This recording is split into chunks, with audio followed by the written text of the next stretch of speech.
Você comentou que o meu trabalho da Júlia faltava a comparação entre as constantes que a gente achou e as constantes da literatura. Eu procurei essas constantes nos livros que você sugeriu e eu não achei. Você vai ter que procurar no Web of Science ou nos Scopus. Sabe do que eu estou falando ou não? Eu acho que eu sei. Não. Mas eu vou arrumar um jeito de passar esses dados para vocês. Então tá, Então, nesse fim de obrigada. semana, até segunda-feira, né, eu passo esses dados para vocês, as constantes de força e as frequências desses compostos. Ok? Tá bem, obrigada. Fica mais simples. Formalmente, boa tarde a todos vocês, sejam bem-vindos em mais uma aula da nossa disciplina de espectroscopia atômica e molecular.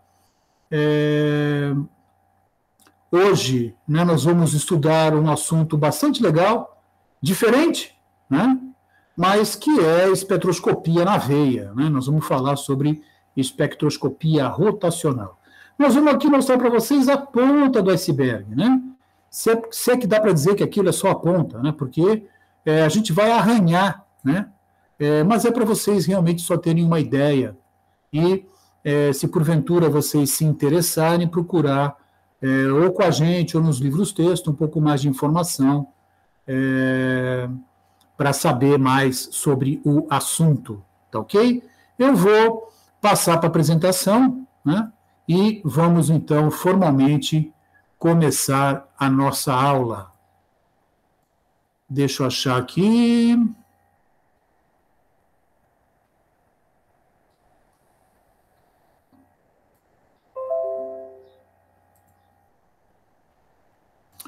Então, está aqui colocado, esse aqui é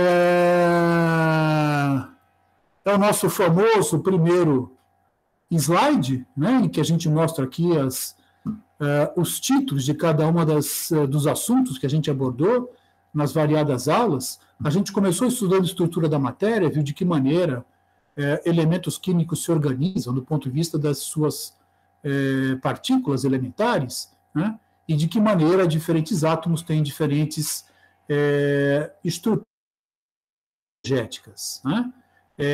Isso nos permitiu fazer uma abordagem com relação a diferentes formas de expressar isso. Uma das coisas que a gente estudou foi o acoplamento Russell-Saunders, e que permite idealizar que átomos polieletrônicos, a gente tem um novo conjunto de níveis de energia, que não mais são os orbitais atômicos, que são solução da equação de Schrödinger para o átomo de hidrogênio, né? Mas sim diz respeito aos famosos termos espectroscópicos, que levam em consideração o acoplamento entre números quânticos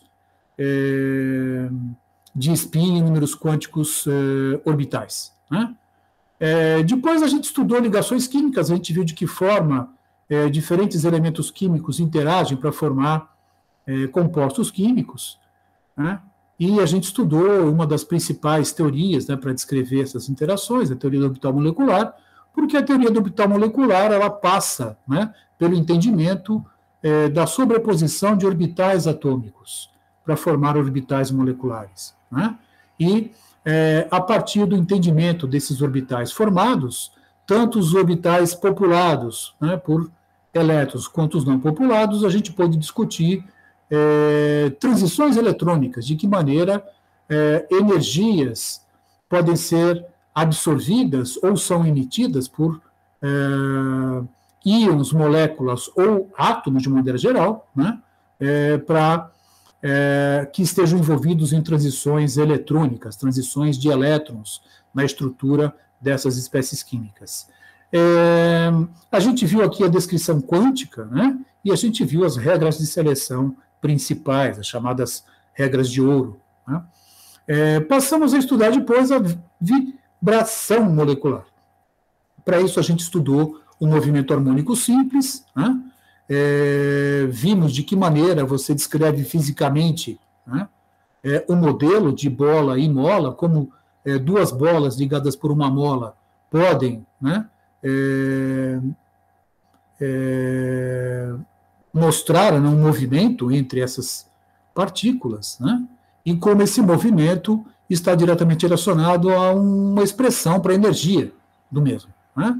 E depois a gente consertou o movimento harmônico com o movimento anarmônico para colocar diferenciações nas energias atrativas, nas forças atrativas e nas forças repulsivas. E aí a gente entendeu isso montando esse modelo, em vez de bola e mola, para átomos, né?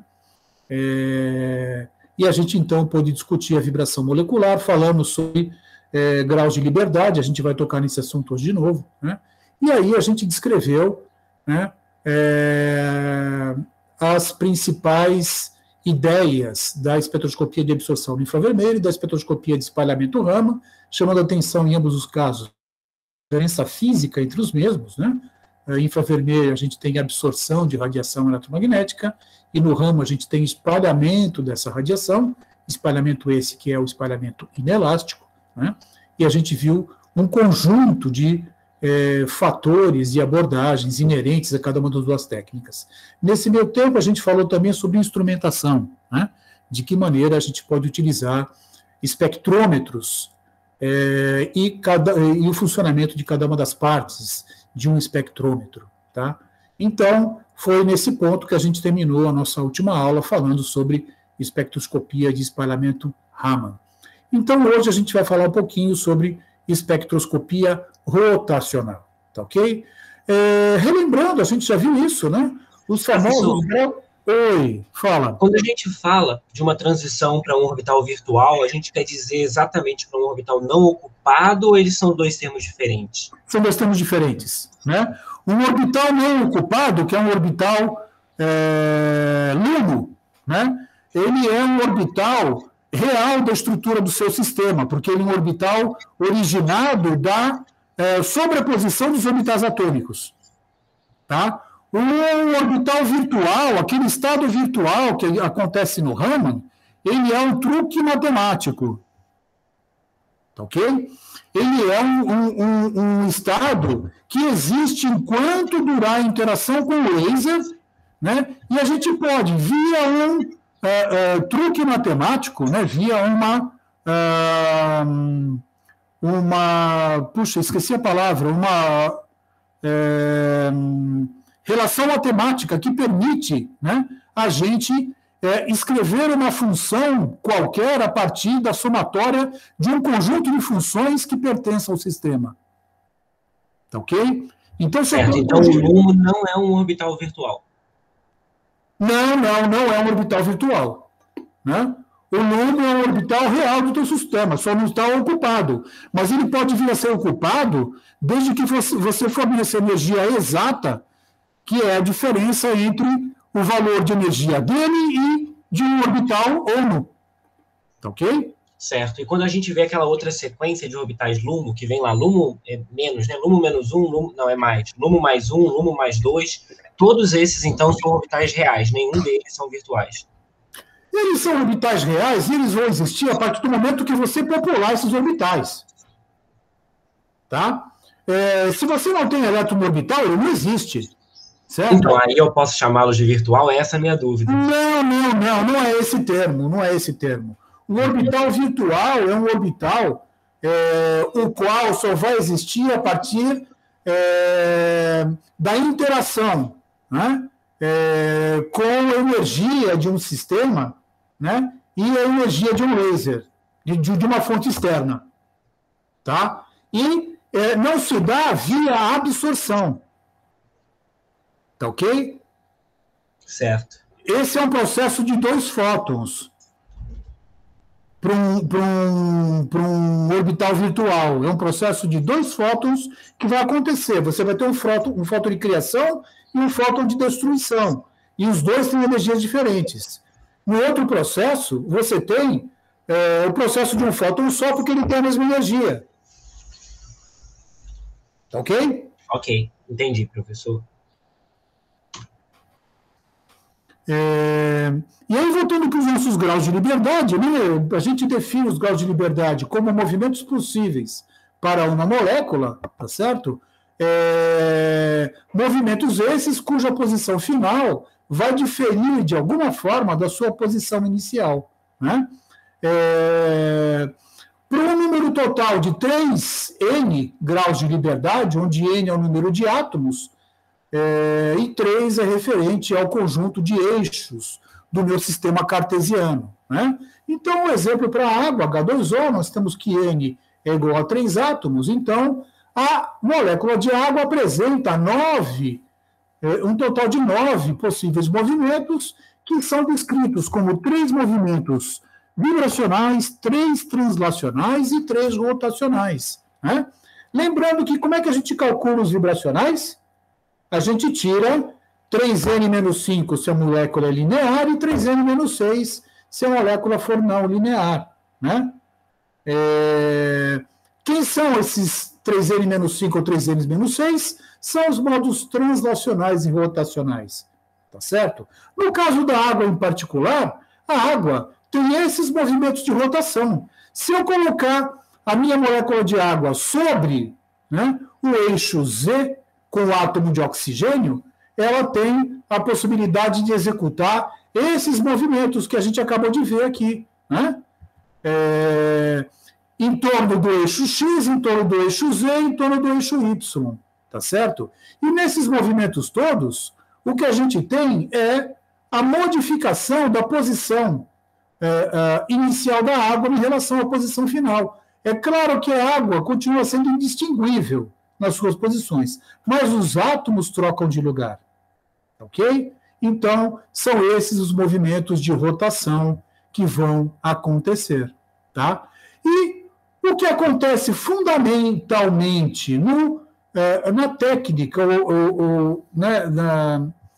com a teoria que descreve, né, o fenômeno espectroscópico de rotação, né, que o parâmetro fundamental chama-se momento de inércia.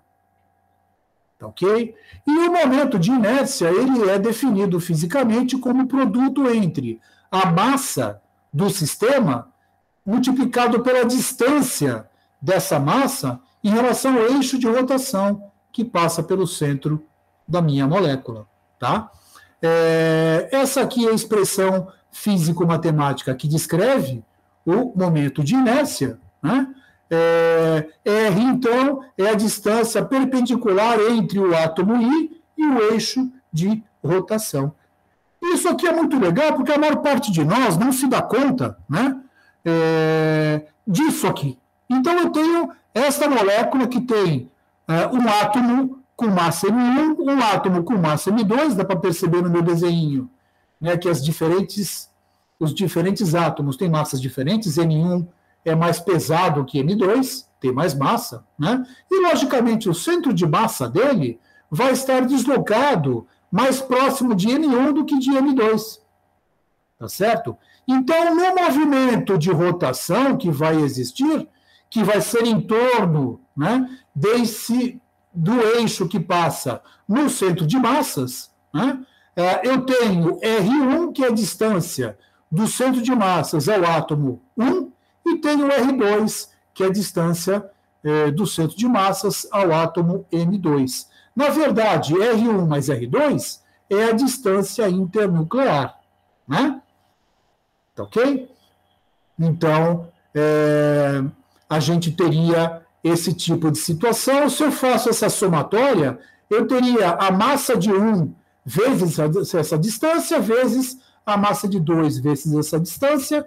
Se a gente fizer, né, uma transformação física, eu já mostro para vocês. Eu acho essa figura muito bonita, porque ela mostra para a gente como é que o centro de massa, né, se modifica em relação à massa e às distâncias.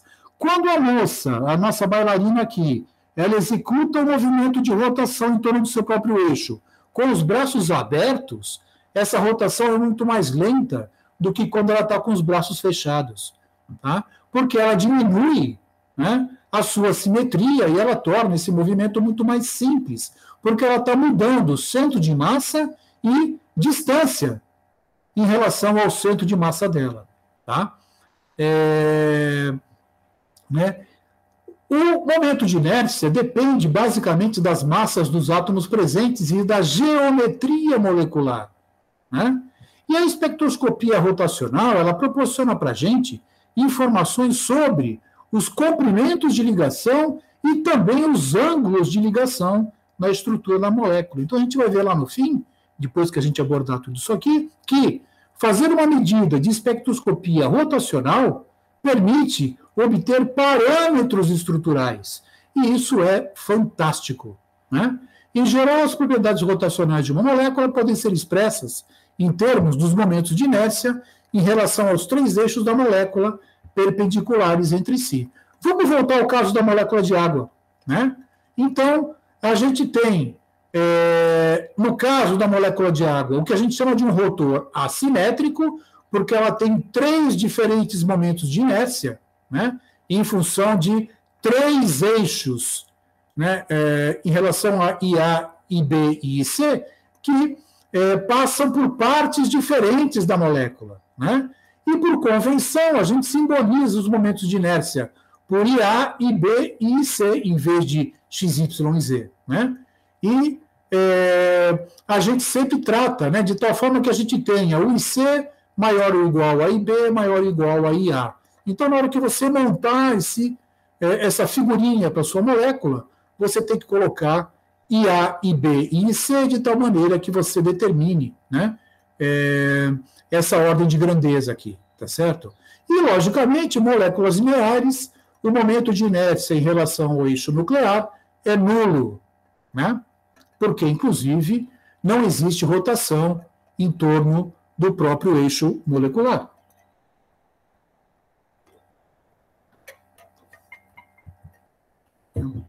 Então, vamos lá. Para a molécula diatômica homonuclear, eu tenho, então, R, que é a distância internuclear, e eu tenho as massas dos átomos A e B, né?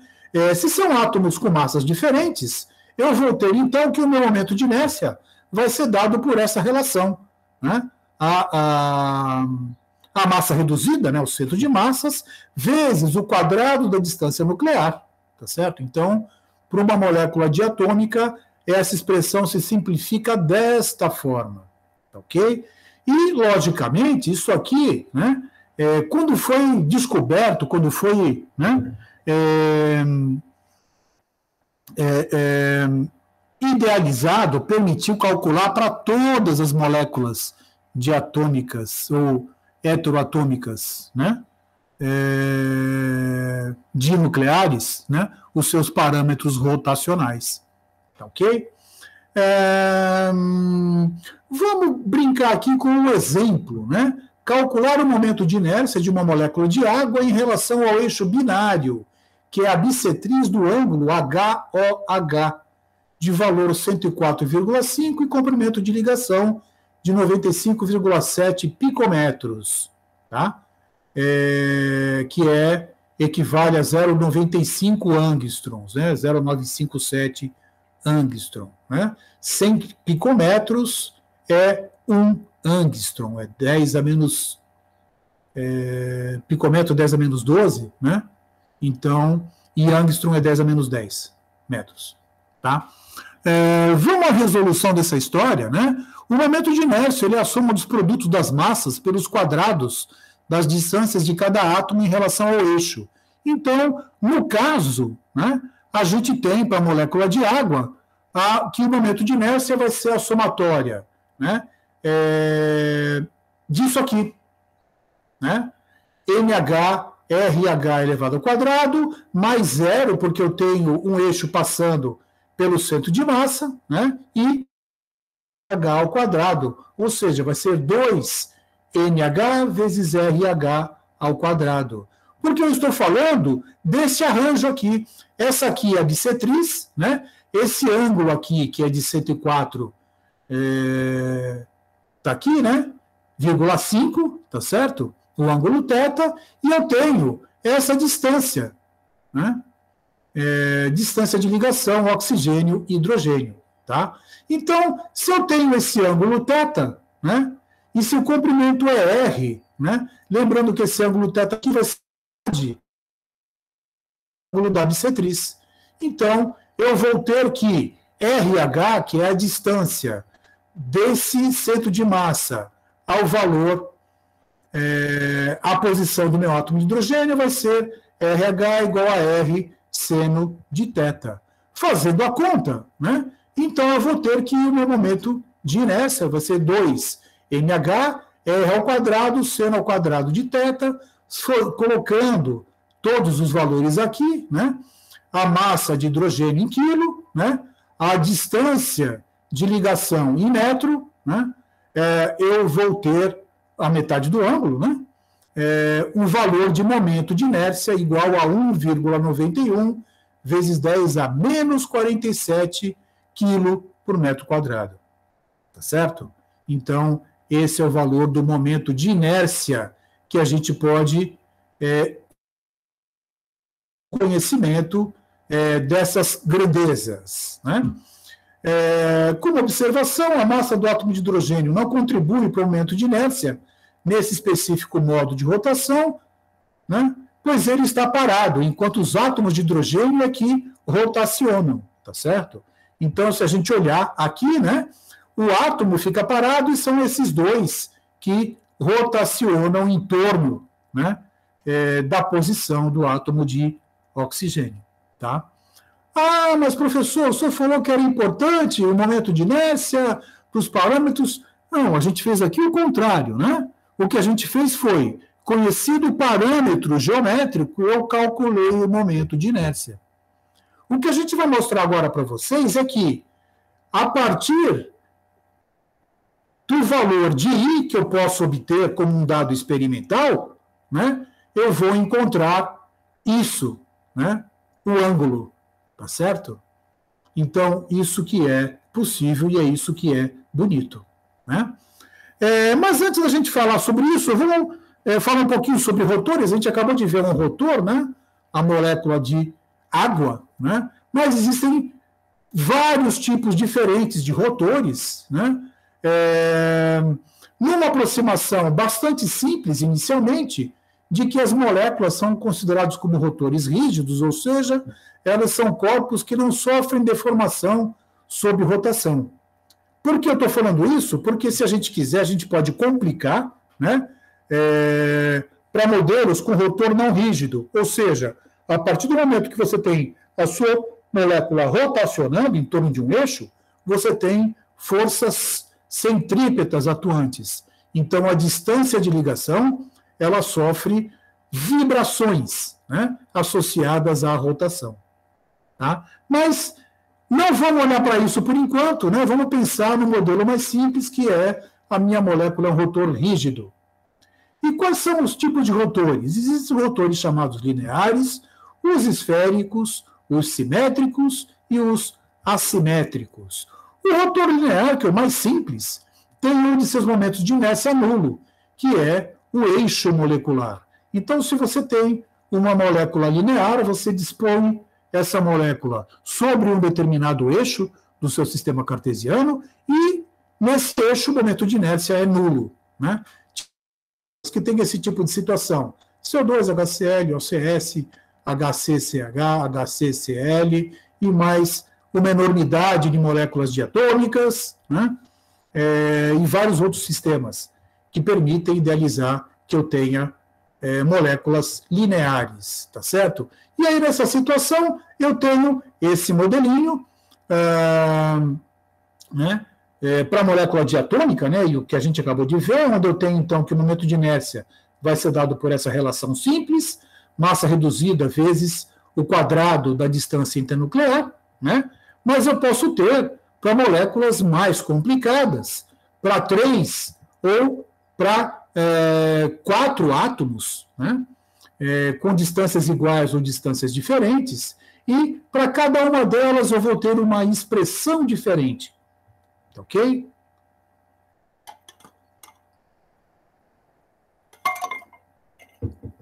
Né? Aqui, no caso, eu tenho distâncias diferentes, né? Aqui seria, por exemplo, o OCS, ou HCl, né? E aqui eu teria, por exemplo, o CO2, CS2, CSE2 e por aí vai, né?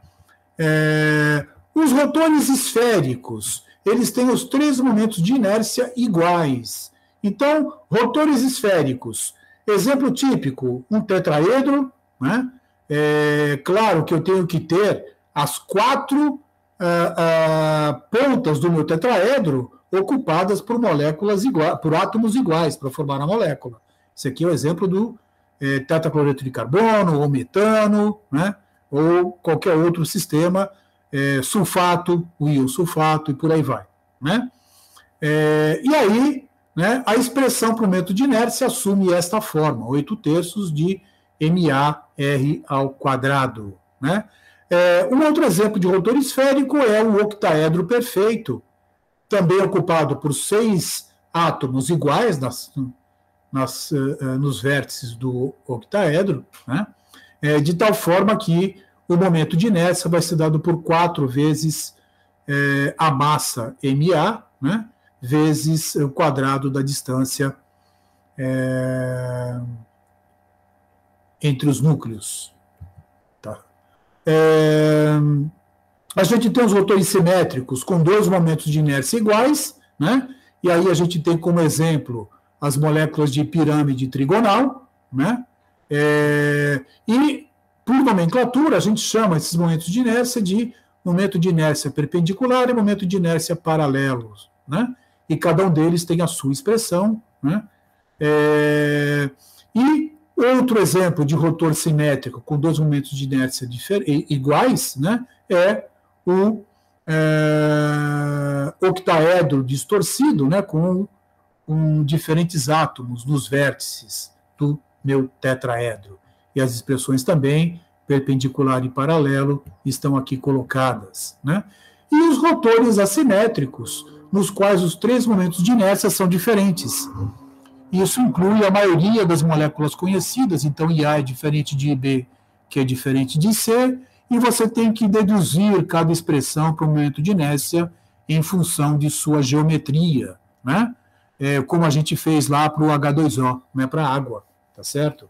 Então, você pega a sua molécula, coloca ela num sistema de eixos cartesiano e sai deduzindo por trigonometria quais são as contribuições das diferentes distâncias de ligação e ângulos de ligação. Ok? Mas a gente está falando de espectroscopia, e se nós estamos falando de espectroscopia, a gente precisa tratar de níveis de energia associados à rotação. Então, como qualquer técnica de espectroscopia, né, a gente determina, né, os níveis de energia resolvendo a equação de Schrödinger correspondente.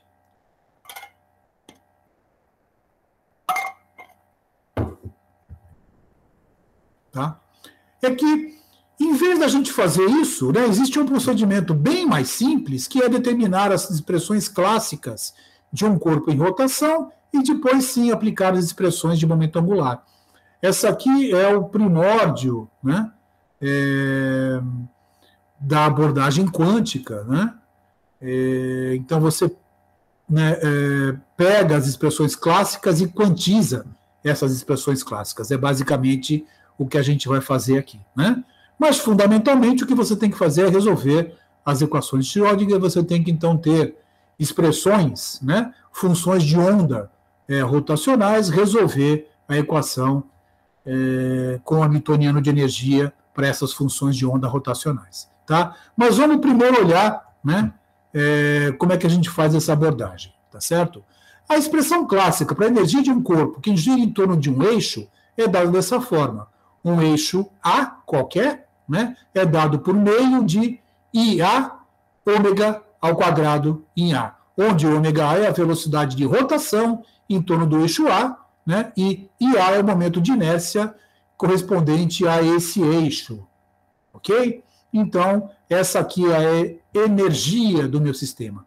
Lembrando que a velocidade de rotação é dada pela velocidade dividida por R, né, onde R é a distância, né, da partícula que está rotacionando em relação ao centro de gravidade, e em 3 dimensões, para o corpo com liberdade de rotacionar em torno de 3 eixos, eu vou ter que a energia total vai ser dada por meio de IA ômega A ao quadrado, meio de IB ômega B ao quadrado, mais meio de IC ômega C ao quadrado, né?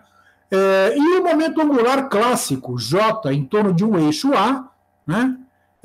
Logicamente, a expressão é similar para os outros eixos, né?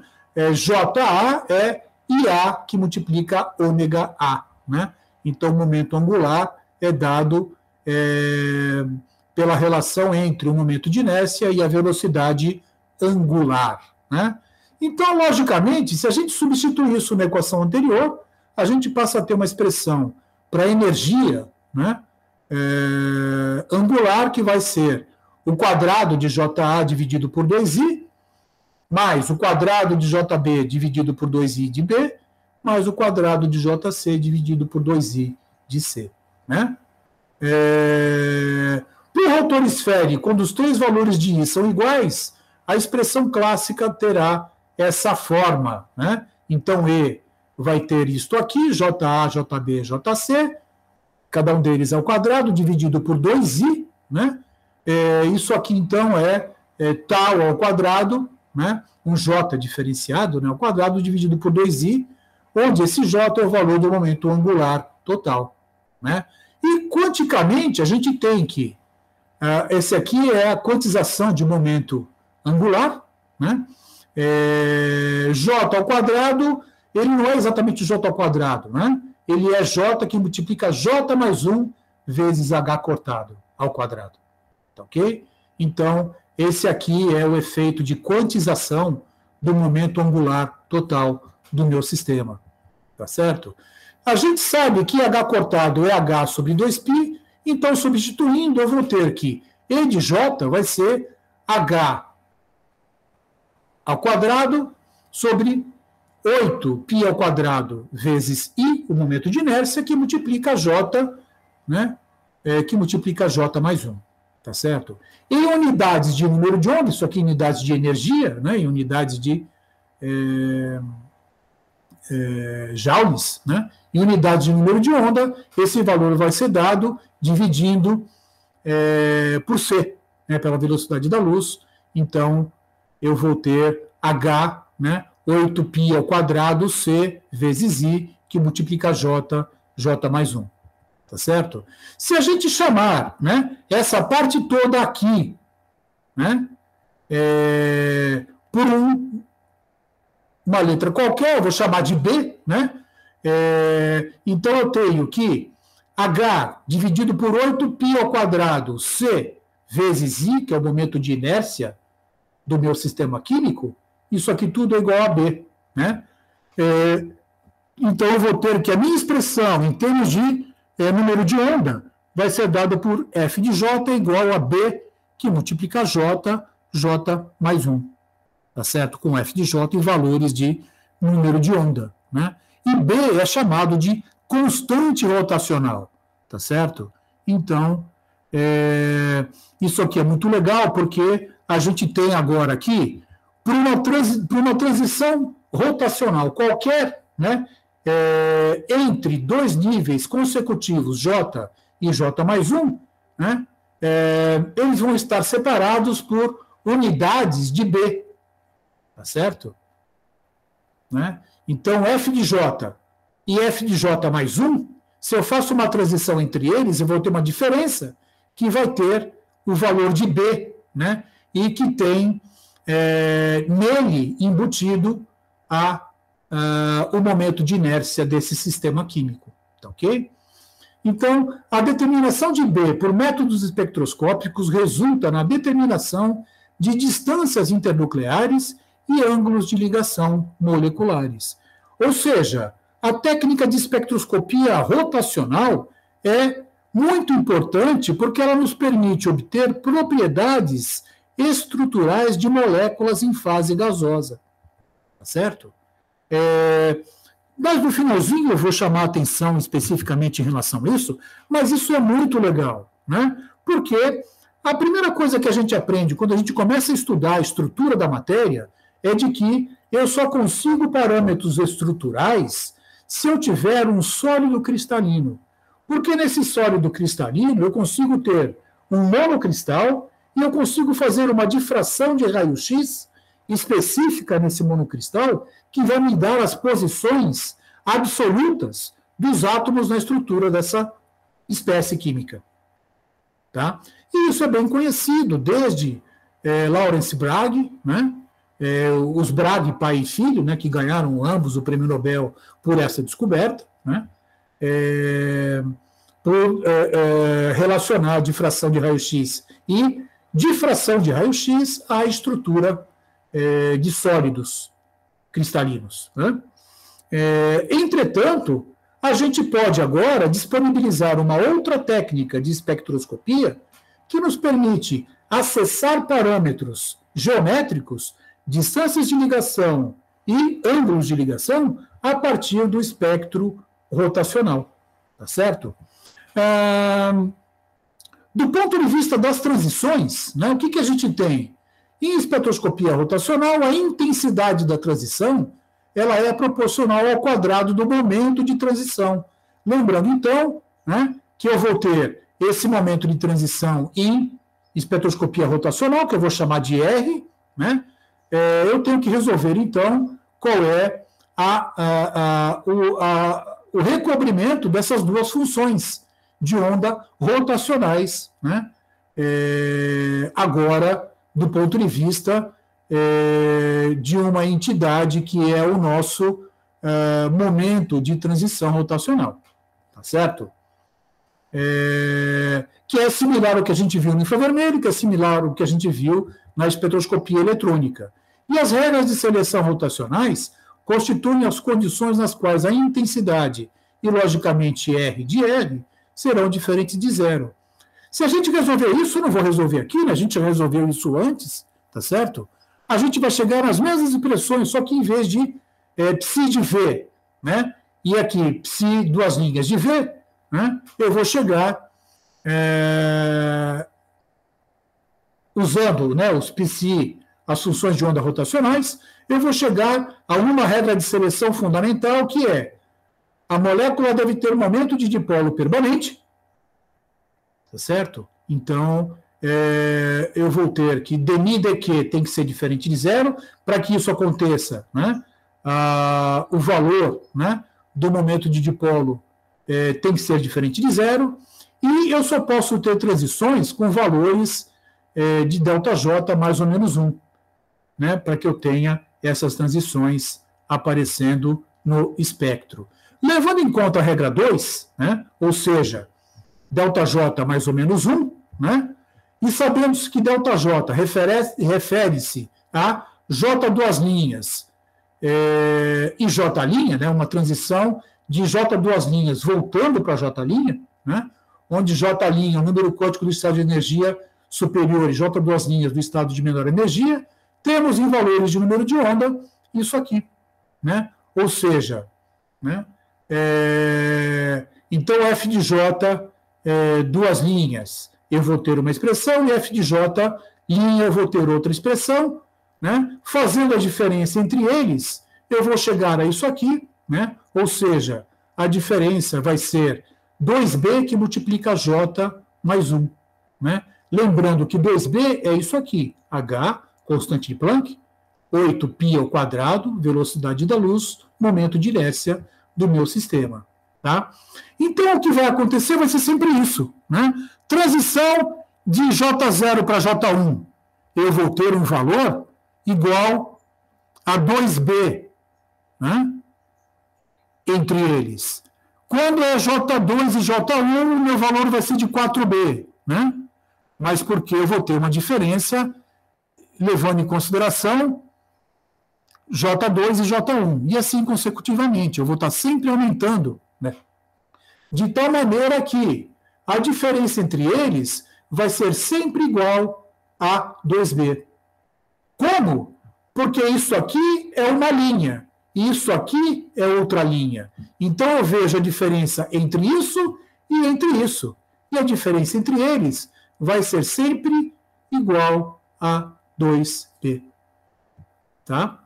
E isso aqui é muito legal, né? Porque na hora que você faz, aqui tem um espectro do CO, né, do monóxido de carbono, mostrando as transições de J3 até J9.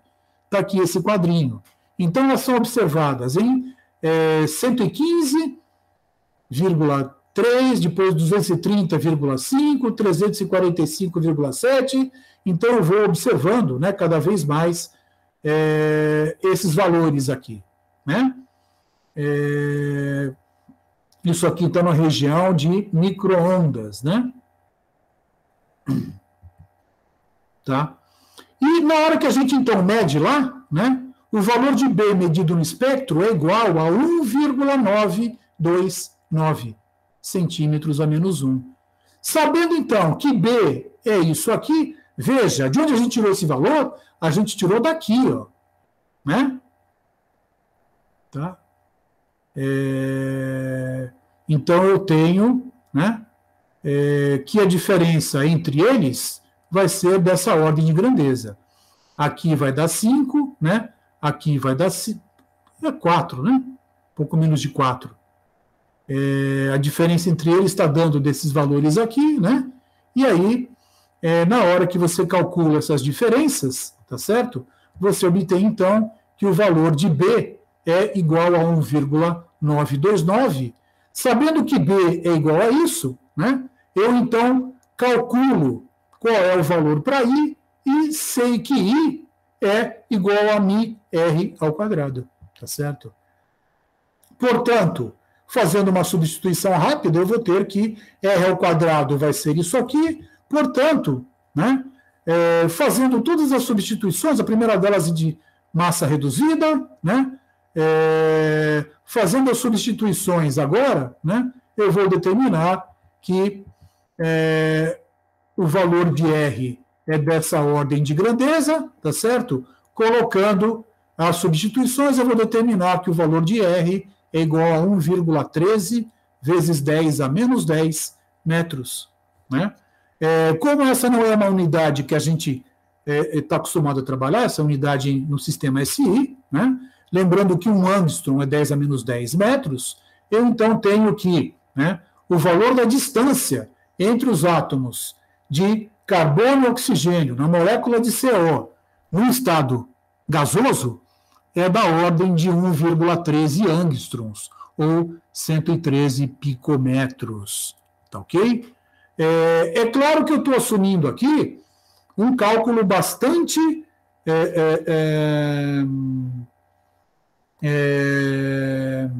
simplificado, que é o modelo do rotor rígido. Se vocês tiverem a oportunidade de passar um olho com mais calma, né, vocês vão perceber que essa distância aqui vai diminuindo cada vez mais, cada vez que a gente aumenta mais, né,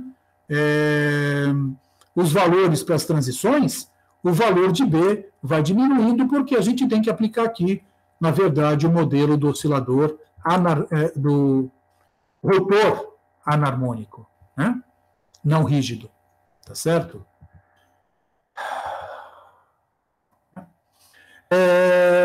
Então é isso que eu estava falando, né? A gente tem a chamada distorção centrífuga. As moléculas sofrem estiramentos quando rotacionam muito rapidamente, e quanto maior a diferença de massa, mais acentuado é essa distorção, né? Ou seja, distâncias de ligação aumentam com o aumento de J, causando um aumento nos momentos de inércia principais, o que leva as energias Z a diminuírem se comparadas com o rotor rígido ideal. E aí, experimentalmente, o espaçamento de energia diminui com o aumento de J, levando à adição de um termo de correção, da mesma maneira como a gente fez para o oscilador anarmônico. Então, a gente tem aqui um termo de correção para o rotor não rígido, tá certo? Onde D é a constante de distorção centrífuga, que é dada por uma expressão que é empírica, né? E a frequência vibracional está diretamente relacionada com a constante de força da ligação. No caso da molécula diatômica, a gente tem que a velocidade, né, de rotação, né, é dada por essa, né, relação, tá certo? Então, a gente tem, né, para diferentes moléculas, diferentes valores, né, para constante B e para constante D, né? Ligações químicas com constante de força grandes apresentam distorção centrífuga menor. Quanto mais intensa a ligação química, menos efetiva é a distorção centrífuga, o que é bastante razoável de entender, né? Só para vocês terem uma ideia, né? Esse aqui é o espectro do ar na região do infravermelho, e essa aqui é a banda de vibração da deformação OH da água, né? Aqui na região de 1.600, entre 1.500 e 1.600, né? E essa região aqui a gente tem, né, junto com a banda de absorção na região do infravermelho, esse modo vibracional sofrendo distorções centrífugas, né? Porque esse espectro aqui é do ar, né? E, logicamente, eu tenho nessa banda para água em fase gasosa, né? Aqui eu tenho o modo vibracional do CO2, tá? Que não está dando para ver com detalhe, mas se eu tivesse expandido essa região, a gente veria várias pequenas rotações associadas à banda de vibração, né? O mesmo se aplica ao estiramento simétrico e assimétrico da água em fase de vapor, ok? Aqui, né, o KBR mostrando as bandas de água, só que agora a água no estado água ligada à cristalização do KBR, né? Então eu tenho deformação OH, né? A gente tem a banda de CO2 e aqui tem a simétrica e assimétrica OH da água na estrutura do sólido, ok? Só para a gente então relembrar, né? Se vocês me perguntassem isso, Fernando, rapidamente, faço um pequeno resumo de tudo que a gente viu. Quando a gente fala em transição, a gente pode falar em transição eletrônica, transição vibracional e transição rotacional, né? Por falar em transição eletrônica, eu tenho que falar em estados eletrônicos. E aí eu tenho a descrição de um estado eletrônico fundamental, que é o estado eletrônico de menor energia, que descreve a minha molécula na sua configuração mais estável, ou seja, numa distância entre os átomos que formam a estrutura da molécula, né? Que dá a menor energia para essa molécula, né? Então eu tenho aqui um diagrama de energia potencial para essa configuração, né? E, logicamente, para configurações excitadas, eu vou ter outros diagramas de energia potencial. E a transição eletrônica se dá com essa ordem de grandeza. Eu tenho que ter energia que tire a minha molécula dessa configuração para essa. Essa energia aqui é da ordem de 15 a 20 mil centímetros a -1. E essa energia cai na região do violeta visível no espectro de radiação eletromagnética, tá? Quando essa transição acontece, eu tiro um elétron de um orbital ligante de maior energia para colocar esse elétron em um orbital, via de regra, um orbital antiligante de menor energia não ocupada, tá? Então, essa aqui é a minha transição HOMO-LUMO, eletrônico, tá? Quando eu falo de transição vibracional, eu posso estar falando de duas transições. A primeira delas, a espectroscopia na região do infravermelho, eu falo de absorção de radiação eletromagnética. Então, eu tenho que fornecer energia que seja exatamente igual à diferença entre dois níveis vibracionais na estrutura da minha molécula. E aí, então, minha molécula vai absorver essa energia, vai para um estado energético maior e ela relaxa, voltando para o estado de menor energia, executando o movimento vibracional. E essa energia cai na região do infravermelho do espectro eletromagnético. E é uma energia associada a calor. Por isso, transições no infravermelho estão diretamente associadas à emissão de radiação térmica. Tá ok? E outro tipo de transição, de situação que ocorre, né, na espectroscopia vibracional é o efeito Raman, que é o efeito de espalhamento de luz. No efeito Raman eu tenho no sistema, num estado eletrônico fundamental, a esse sistema eu direciono uma radiação monocromática de alta intensidade, via de regra um laser, a minha molécula interage com esse laser e ele ganha a energia do laser, não é absorção. Porque esse estado energético, molécula mais energia do laser, não é um autoestado do meu sistema. Não é um estado real, não é um estado estacionário. Porque eu tiro o laser e ele para de existir. Tá certo? Né? Então, esse estado, chamado de virtual, ele só existe enquanto a minha molécula estiver interagindo com a fonte da medida que eu estou usando. Tá? E aí ele passa um tempinho, né, alguns 10 a menos 15 segundos, e aí ele volta para o estado eletrônico fundamental. Ele pode voltar para o estado vibracional fundamental do meu estado eletrônico fundamental, e aí eu espalho um fóton com energia exatamente igual à energia do fóton de incidência, ou ele pode voltar para outros estados. E aí ele vai espalhar um fóton com energia diferente do fóton de incidência. Esse é o efeito Raman. Tá ok? Ordem de grandeza.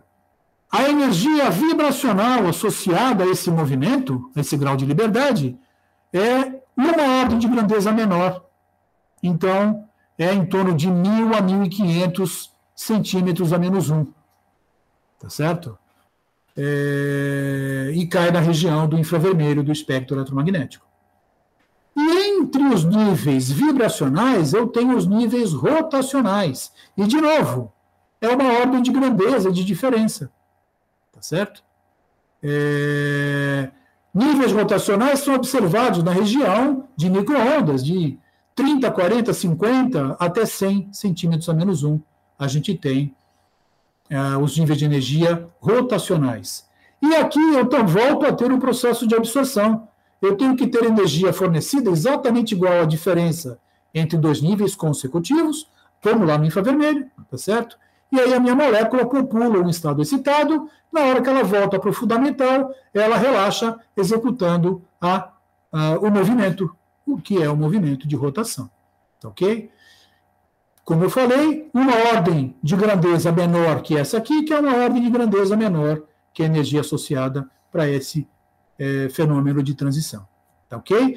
Todos esses fenômenos são regidos pelas leis quânticas. Todos. Tá certo? Então, para entender espectroscopia, para entender fenômenos de transição entre estados, necessariamente a gente tem que ter profundo conhecimento de mecânica quântica. Tá? Voltando ao primeiro slide do primeiro dia da primeira aula, a gente determina que a energia total de um sistema é a energia total, que é composta da somatória de todas as energias, né? Logicamente, eu não estou entrando aqui com energia nuclear, né? Então, a energia total dada pela energia eletrônica, mais energia vibracional, mais energia rotacional. Lembrando sempre que a energia eletrônica é muito maior que a vibracional, que é muito maior que a rotacional, né? É uma aproximação bastante interessante, a gente pode estudar, né, cada uma dessas técnicas aqui em separado. Eu tenho equipamentos para fazer isso, né? E cada tipo de espectro pode ser obtido independentemente, o que me permite, então, mapear, né, um determinado sistema da maneira mais completa possível. Tá? As informações fundamentais sobre a técnica eu tirei desses 3 livros, lembrando que no livro de Fisicoquímica do Atkins tem uma discussão muito legal sobre diferentes rotores em espectroscopia rotacional, né? O Atkins, inclusive, calcula os diferentes rotores para molécula, para algumas moléculas, né? Bem bacana, dar uma olhadinha lá, tá bom? E era isso que eu queria mostrar para vocês hoje, né? Na nossa aula. Lembrando que a gente ainda tem mais uma aula na qual eu vou falar sobre espectroscopia de emissão de luz, luminescência, né? Fluorescência e fosforescência, de uma maneira geral. Tá ok? Mais uma vez, obrigado pela paciência. Eu vou aqui encerrando nossa aula.